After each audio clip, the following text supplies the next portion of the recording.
Welcome back. Nallamala అటవీ ప్రాంతంలో కార్చిచ్చు రేగింది. దోమలపెంట నుంచి మున్ననూరు మార్గంలో అటవీలో మంటలు రాజుకున్నాయి. శ్రీశైలం వెళ్లే మార్గంలో మంటలు చెలరేగా ఎండల తీవ్రత ఎక్కువగా ఉండడం, చెట్ల రాపిడితో మంటలు చెలరేగినట్లు భావిస్తున్నారు. అటవీ శాఖ సిబ్బంది పరిస్థితిని సమీక్షిస్తున్నారు. ఏప్రిల్, మేలో అప్పుడప్పుడు మంటలు అంటుకోవడం మామూలే. అయితే ఈసారి మార్చి మొదటి వారంలోనే మంటలు అంటుకున్నాయి. నల్లమలలో కార్చిచ్చుకు సంబంధించి మరిన్ని వివరాలను మా ప్రతినిధి రవి అందిస్తారు.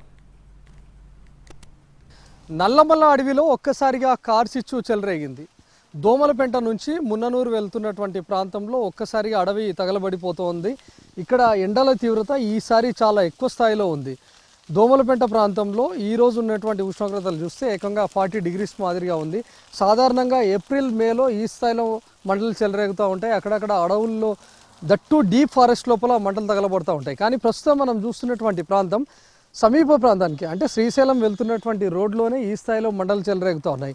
మున్ననూరు నుంచి శ్రీశైలం వెళ్తున్నటువంటి దారిలో దట్టు దోమలపెంటకు కనీసం ఇంకొక 5 నుంచి 6 కిలోమీటర్ల ప్రాంతంలోనే ఈ మంటలు చెలరేగుతూ ఉన్నాయి. అడవి మొత్తం పూర్తిగా తగలబడిపోతున్నటువంటి పరిస్థితి. సాధారణంగా మార్చ్ మంత్ ఎండ్ లోపల ఎండల తీవ్రత ఎక్కువగా ఉంటుంది. ఏప్రిల్, మేలో తీవ్ర స్థాయిలో ఉంటాయి. అడవిలో ఎక్కువ శాతం మంటలు చెలరేగుతూ ఉంటాయి. కానీ ప్రస్తుతం మనం చూస్తుంటే మార్చి మొదటి వారంలోనే దోమలపెంట ఈ ప్రాంతంలో ఎండల తీవ్రత చాలా ఎక్కువ స్థాయిలో ఉంది. దీనికి తోడు అడవిలో మంటలు చెలరేగి ఒక్కసారిగా మంటలు వ్యాపిస్తూ ఉన్నాయి. ఇక్కడ ఉన్నటువంటి చెట్లు ఏవైనా చూస్తే సాధారణంగా మనకు ఏప్రిల్, మేలో మొత్తం పూతంతా రాలిపోయి, ఆకులన్నీ రాలిపోయి ఎండుబారినటువంటి చెట్లు కనిపిస్తాయి. కానీ ప్రస్తుతం మనం చూస్తుంటే మార్చి మొదటి వారంలోనే మొత్తం అంతా ఆకులు రాలిపోయి ఎండిపోయినటువంటి చెట్లు కనిపిస్తూ ఉన్నాయి. ఈ శ్రీశైలంకి వెళ్తున్నటువంటి పర్యాటకులంతా చూస్తుంటే ఎప్పుడైతే మున్ననూరు దాటిన తర్వాత ఒక పచ్చటి తివాచి పరిచినటువంటి విధంగా ఉండే విధంగా పర్యాటకులను ఆకర్షించే విధంగా ఉండే ఆ చెట్లను చూస్తుంటాం. కానీ మనకు మార్చి మొదటి వారంలోనే చూస్తుంటే ఎక్కడ కూడా మనకు ఆ పచ్చటి వాతావరణం అయితే కనిపించట్లేదు. మొత్తం ఎండువారిపోయినటువంటి చెట్లే కనిపిస్తూ ఉన్నాయి. ఇక దోమలపెంట కానీ లేకపోతే ఇంకాస్త ముందుకు వెళ్తే ఈగలపెంట ఈ ప్రాంతంలో ఇప్పటికే 40 degrees ఉష్ణోగ్రతలు నమోదవుతున్నటువంటి పరిస్థితి. ప్రస్తుతం మనం చూస్తుంటే మంటలు ఏ విధంగా వ్యాపిస్తున్నాయో కూడా చూడొచ్చు. మొత్తం అడవంతా తగలబడిపోతుంది.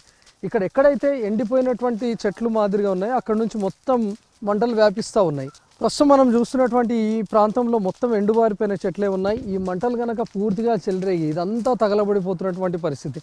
ఇక మున్ననూరు నుంచి మొదలు పెట్టుకొని అటు శ్రీశైలం వరకు కూడా ఫారెస్ట్ డిపార్ట్మెంట్కి సంబంధించినటువంటి సిబ్బంది ఎప్పటికప్పుడు మానిటరింగ్ చేస్తూనే ఉన్నారు. ఎవరైనా వెహికల్స్ అడ్డుగా ఆపినా లేకపోతే ఎవరిదైనా వెహికల్స్ రిపేర్ అయిపోయినా కూడా ఎంబడే రెస్క్యూ టీమ్స్ని తీసుకొని రావడం, అక్కడ నుంచి వెహికల్స్ను రిమూవ్ చేయడం లాంటివి చేస్తున్నారు.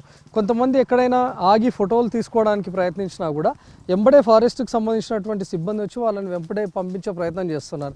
ఎందుకంటే ఒక చిన్న సింగిల్ రోడ్డు ఉంటుంది. అక్కడ నుంచి ఒక వెహికల్ వెళ్ళడానికి చాలా ఇబ్బందికరమైనటువంటి పరిస్థితుల్లో అప్ అండ్ డౌన్ 2 vehicles రావాల్సి ఉంటుంది. ఇలాంటి ప్రాంతంలో మంటలు చెలరేగుతున్నటువంటి టైంలో ఒక్కసారిగా మంటలు వ్యాపించి అడవి నుంచి రోడ్డు వైపుకి గనక మంటలు వ్యాపిస్తాయి. ఈ పొగ ఉధృతికి మొత్తంగా అటువైపుకు మంటలు వ్యాపించే అవకాశం కూడా ఉంటుంది. కాబట్టి ఫారెస్ట్ డిపార్ట్మెంట్ కూడా అలర్ట్ అవుతుంది. ప్రస్తుతం మనం చూస్తుండగానే ఏ స్థాయిలో మంటలు చెలరేగుతున్నాయో కూడా చూడొచ్చు. అసలు అడవిలో ఎందుకు మంటలు చెలరేగుతాయి అనేది కూడా ఇప్పటికీ ప్రశ్నార్థకంగానే చెప్పుకోవచ్చు. సాధారణంగా వేసవి టైంలో ఈ విధంగా మంటలు మండుతాయని చెప్పి కూడా అటవీ శాఖ అధికారులు చెప్తూ ఉంటారు.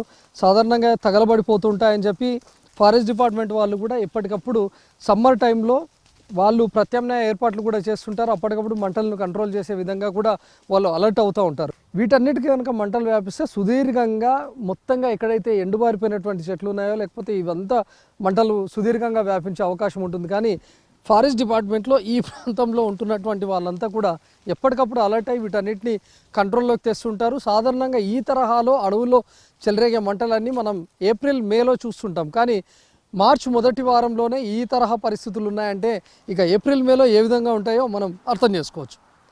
కెమెరామెన్ జిల్లా రాయేష్తో రవికుమార్, NTV, దోమలపెంట.